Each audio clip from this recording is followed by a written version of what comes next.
Cześć! Dzień dobry. Witamy Was dzisiaj na niecodziennej wystawie Van Gogh i Przyjaciele. Niecodziennej nie tylko ze względu na tematykę, którą porusza, ale ze względu na formę i rozmach.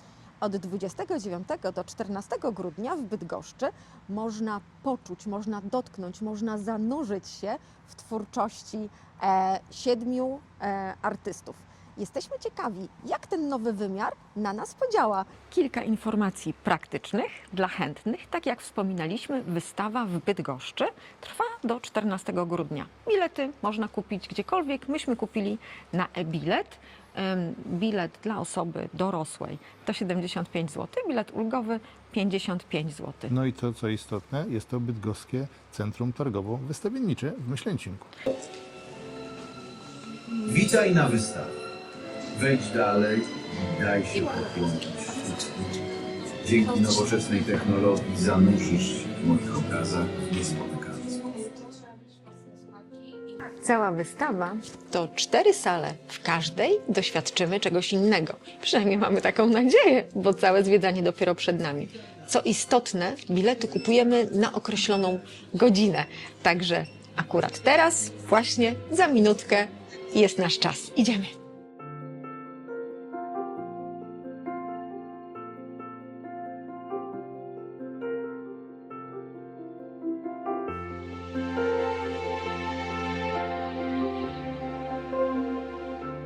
Jesteśmy w pierwszej sali, tej najbardziej tradycyjnej, wystawowej, ale nawet tutaj znajdujemy już elementy multimedialne, czyli audioprzewodnik. Można zeskanować i posłuchać historii, która jest tutaj opowiedziana. Widzimy życie i twórczość Van Gogha, widzimy jego najsłynniejszy autoportret, jak również widzimy informacje o jego przyjaciołach, no bo w końcu Van Gogh i przyjaciele. W związku z czym przejdziemy się tutaj i pokażemy Wam to, a na autoportrecie można sobie zrobić fajne selfie. Także zapraszam. Na ścianach pierwszej sali historia życia Vincenta van Gogha, jego twórczość, pasja i dramatyczne momenty, które ukształtowały jednego z największych artystów świata.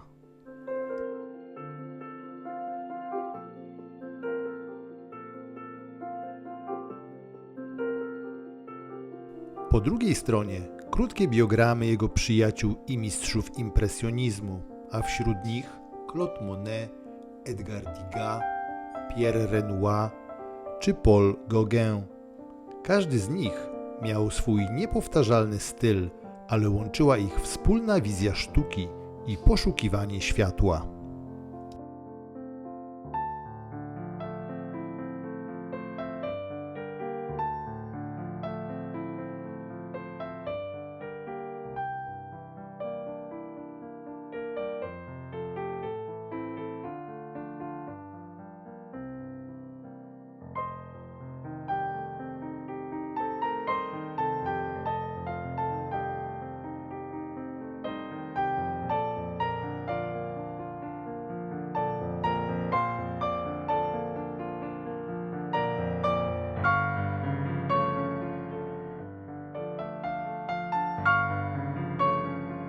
W kolejnej sali zakładamy okulary 3D. Tu obrazy ożywają. Stworzone przy pomocy sztucznej inteligencji przenoszą nas w świat Van Gogha w zupełnie nowy sposób.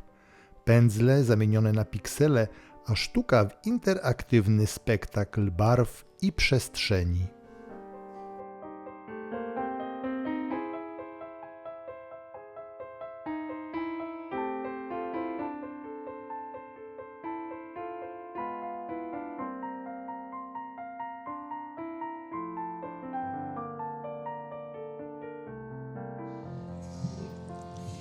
Zwróćcie uwagę, jak bardzo instagramowo i jak bardzo współcześnie jest zaaranżowana wystawa.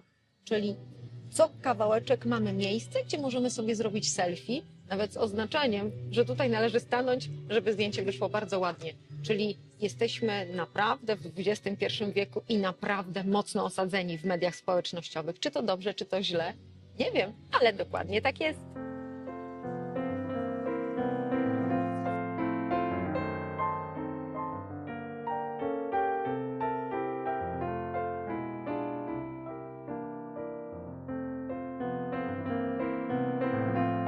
trzeciej sali przenosimy się do klasycznej galerii, gdzie możemy zobaczyć ponad 20 wiernych kopii obrazów Vincenta van Gogha oraz jego przyjaciół. To tu sztuka wraca do swoich korzeni. W nastrojowym świetle i spokojnej muzyce możemy poczuć klimat prawdziwego muzeum impresjonizmu.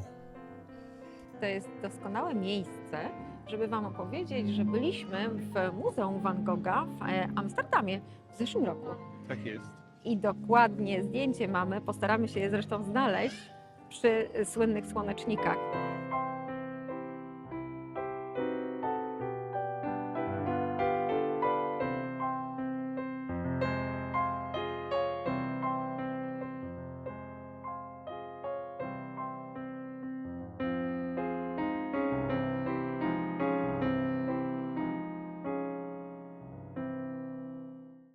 I wreszcie sala imersyjna, serce całej wystawy. Leżąc na miękkich sofach, zanurzamy się w świecie dźwięku i obrazu. Wokół nas pulsują kolory, ruch i emocje, a sztuka staje się doświadczeniem, które dosłownie nas otacza.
No to po wystawie. To jak Ci się podobało? Jak wrażenia? Generalnie muszę Wam powiedzieć, że jeszcze czegoś takiego nie przeżyłem.